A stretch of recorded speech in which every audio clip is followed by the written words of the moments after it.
우리가 이번 시간에 학습할 내용은요. 인적 공제 항목이라 그래요. 조금 뭐 이론적인 얘기인데 우리가 이렇게 생각하시면 돼요. 근로자분들이 공제 항목을 많이 빠뜨리시는 부분들이 이 인적 공제 항목에 많습니다. 장인 장모님을 빠뜨린다든지 뭐 시부모님을 빠뜨린다든지 혹은 공제받을 수 있는데 결혼신고를 혼인신고를 안 해서 공제를 못 받으신다든지 뭐 이런 부분들이 있는데 그런 부분들을 우리가 인적 공제라고 합니다. 그런 내용들을 우리가 어떤 게 있는지 조금 이해하시는 그런 시간이고요. 학습 목표는 당연히 어떻게 해요? 이제 그런 항목을 조금 더 자세히 정확하게 이해를 하셔가지고 인적 공제 항목에 대해서 적용을 조금 더 많이 받으셔서 환급을 많이 받자 이거죠. 목표는 환급이에요. 그렇죠? 네, 우리 검토해 볼게요. 예, 우리 이번 시간은요. 인적 공제 항목을 검토를 하는데요. 빠뜨리기 쉬운 부분들이 있고요. 또 조금 조심하셔야 되는 부분도 있어요. 그런 내용들을 검토를 같이 사례를 가지고요. 질문, 답변의 형식으로 우리가 검토를 하도록 이렇게 합니다. 내용 보겠습니다. 1번.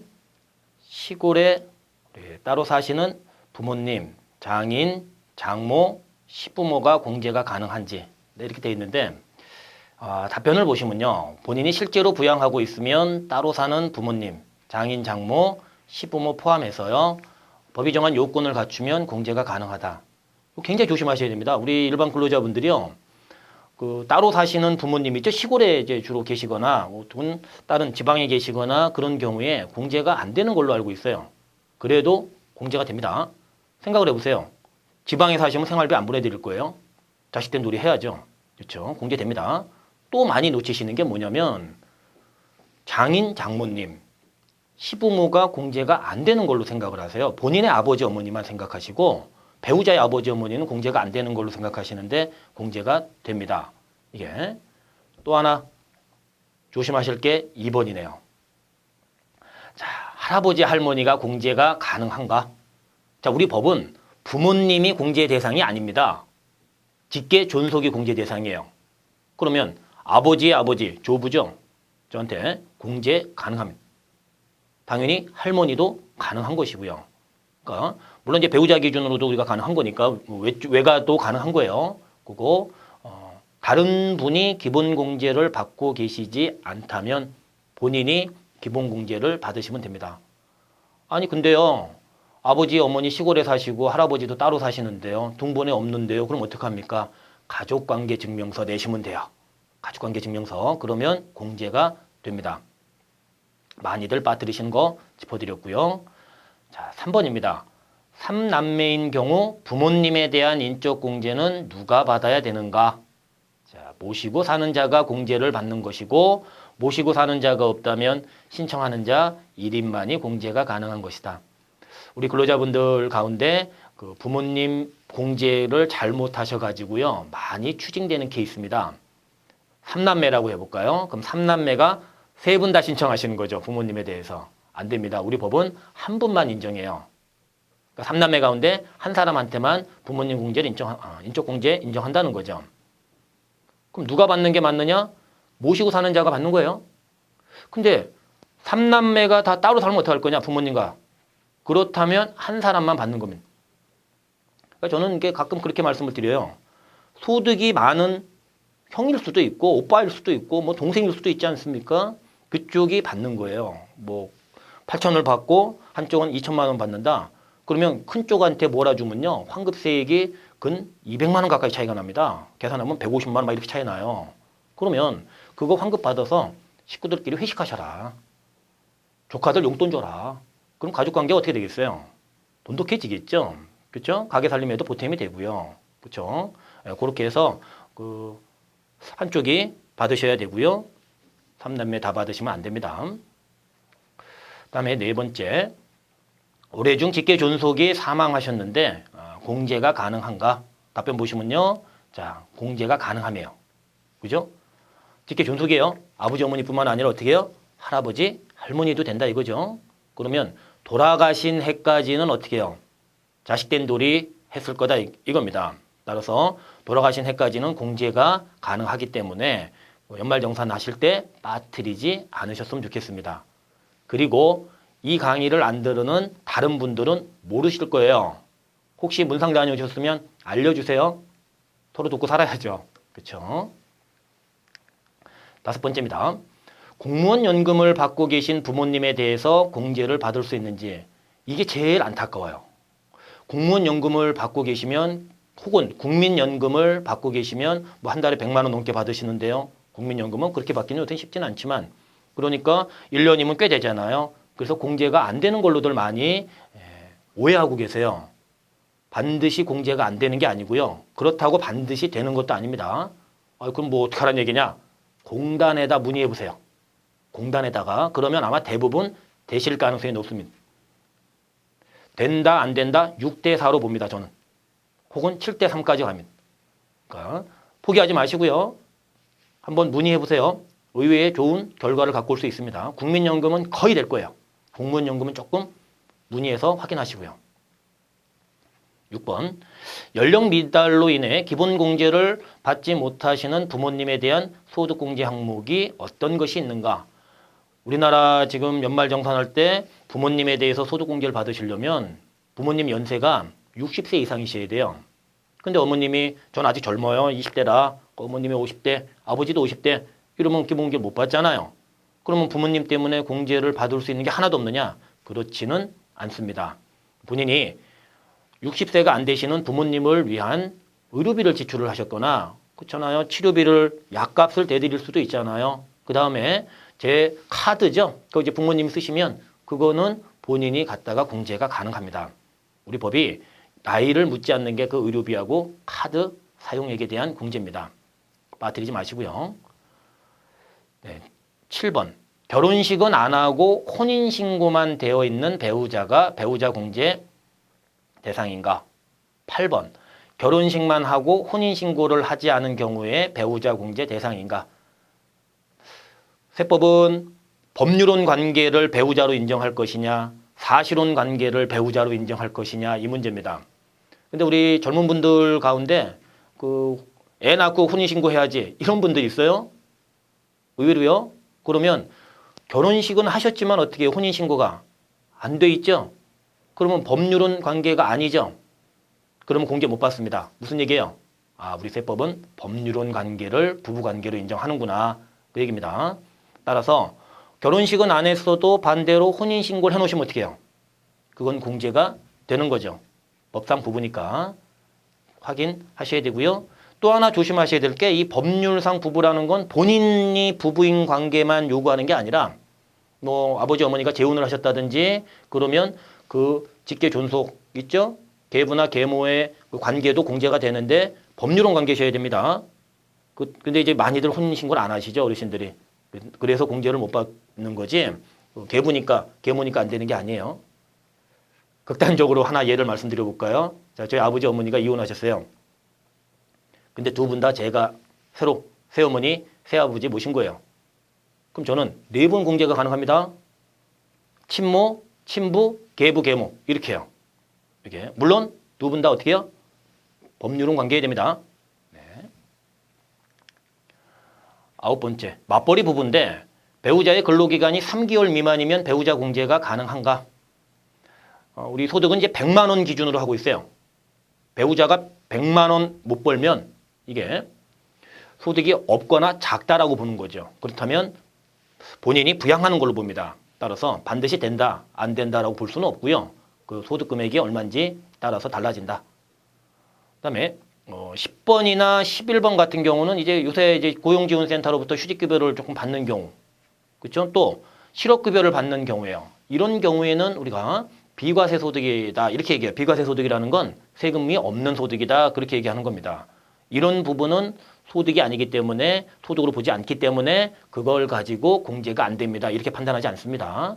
따라서 원칙적으로 다 공제가 되는 것이다. 그다음에 12번 보시면 사업자 등록증이 있으나 소득이 없는 배우자가 공제 대상인지. 사업자 등록증이 뭐냐면요. 이제 식당을 하시거나 뭐 가게 하려고 할 때 세무서에서 사업자로서 등록을 하는 걸 얘기해요. 그러면 이제 세무서에서 사업자 등록번호 해갖고 등록증을 줍니다. 그러면 저도 이제 관련 업무 많이 하지만 우리 근로자분들이 그 지레 집목 겁먹고요. 사업자 등록증이 있으니까 소득이 있는 걸로 알고 배우자 공제를 안 받으시는 거예요. 그런데 의외로요. 가게가 요새 잘 안 됩니다. 팍팍한 세상이에요. 그래서 1, 2년 하다가 접으시는 분들 엄청 많으십니다. 사업을요. 그러면 어떻게 해요? 예전에 사업자 등록은 했지만 지금 올해 소득이 없을 수 있잖아요. 그럼 공제가 됩니다. 당연히. 그래서 사업이 잘 되시는 분은 안 돼요. 받으시면 안 됩니다. 사업이 예전에 접었거나 굉장히 안 되거나 그렇다면 공제가 가능하다. 13번. 올해 중에 폐업한 배우자가 가능한가 공제가? 자, 폐업을 했으면 잘 돼서 폐업했겠습니까? 가게가 안 되니까 폐업했지. 폐업을 하는 경우라면 거의 공제가 가능하다. 네, 그렇게 보시면 되고요. 14번. 12월 말에 출산한 신생아에 대한 출생신고를 못했다. 공제가 가능하냐?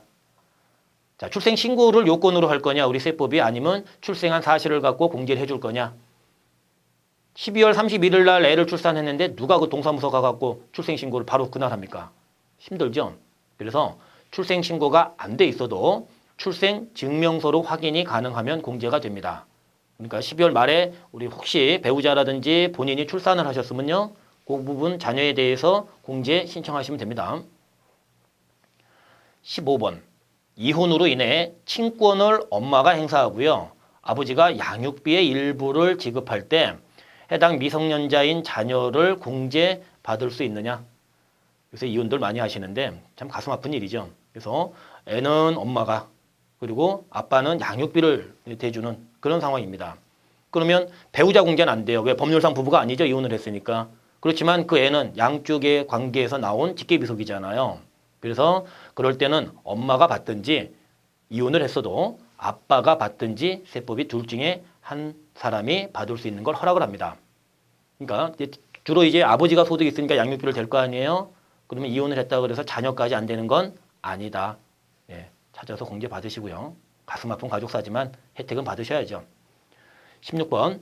기러기 아빠로 해외에 있는 배우자와 자녀에 대해서 공제를 받을 수 있는가?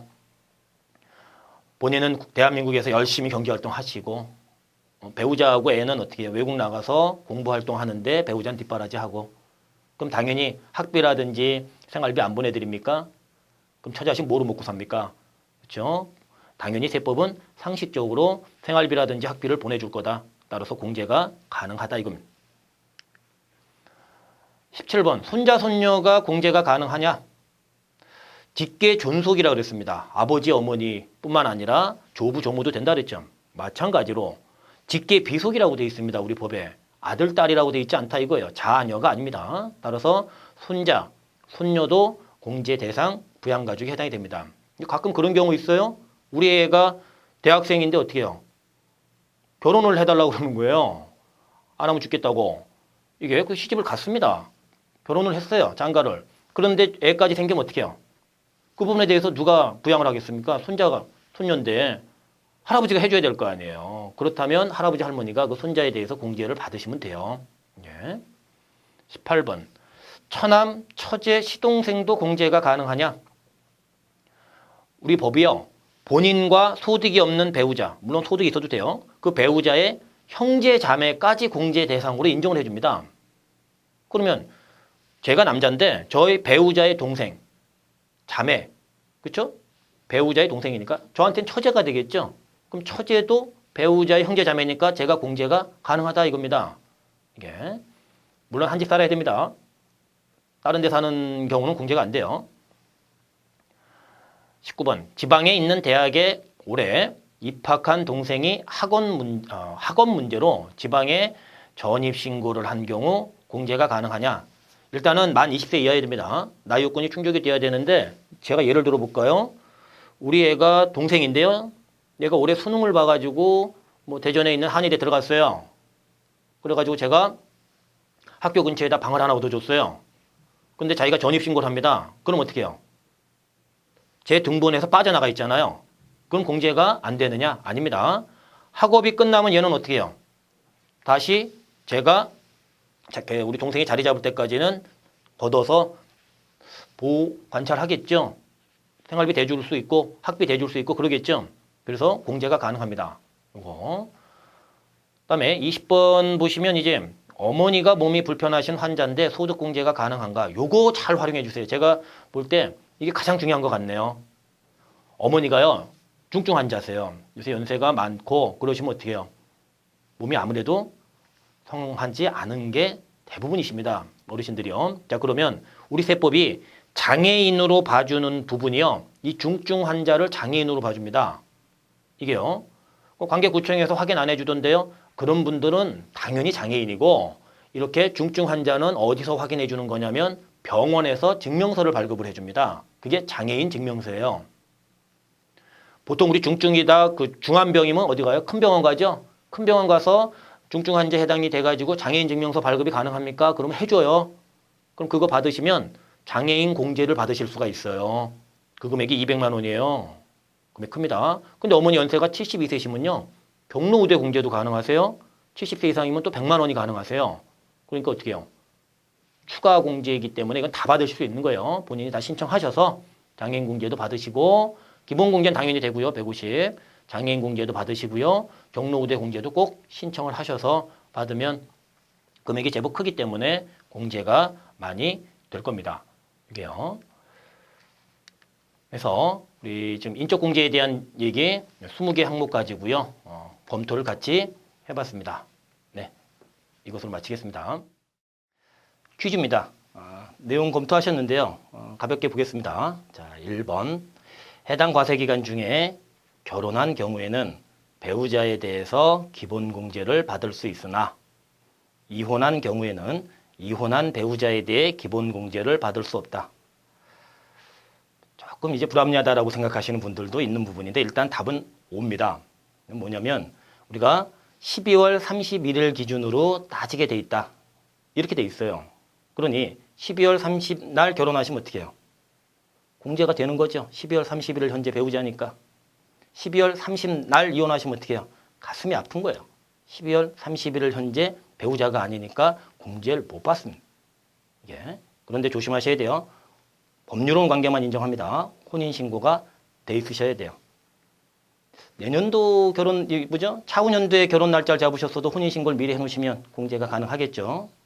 활용하시고요. 자, 2번입니다.